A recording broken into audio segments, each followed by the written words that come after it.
কুষ্টিয়ার খোকসায় বিয়ের আগের দিন কনের পরিবারকে অস্ত্রের মুখে জিম্মি করে স্বর্ণালংকার ও নগদ অর্থ লুট করে নিয়ে গেছে দুর্বৃত্তরা। 19 জুলাই শনিবার দিবাগত রাত 2:30টার দিকে উপজেলার শিমুলিয়া ইউনিয়নের ইসলামপুর গ্রামে বিধান রায়ের বাড়িতে এই ঘটনা ঘটে।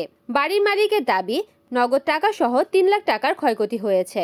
পুলিশ ঘটনাস্থল পরিদর্শন করেছে। পুলিশ ও স্থানীয় সূত্রে জানা গেছে, রোববার 20 জুলাই ছিল বিধান রায়ের মেয়ের বিয়ের মূল আনুষ্ঠানিকতা।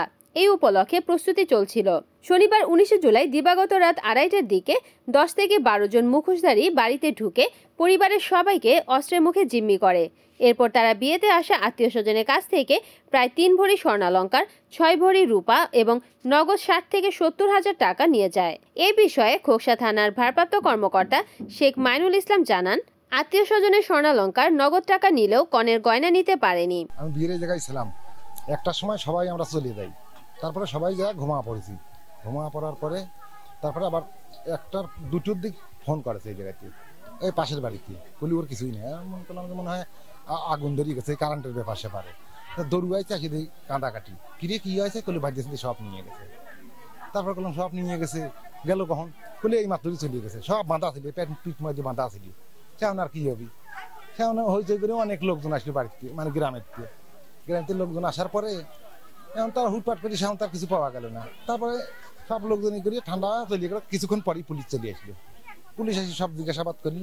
জিজ্ঞাসাবাদ করার পরে তারপরে আবার সব চলিয়ে গেল। আবার এই তো দেখলাম আমার মামা তো মানে বোনের মাসি আইছিল, ওর চেন নেছে, কানে দুল নেছে, হাতে শাখা বাঁধা নিয়ে তা নেছে, আর তোরা আনেছে, এইসব নগদ টাকা পয়সা নিয়ে গেছে।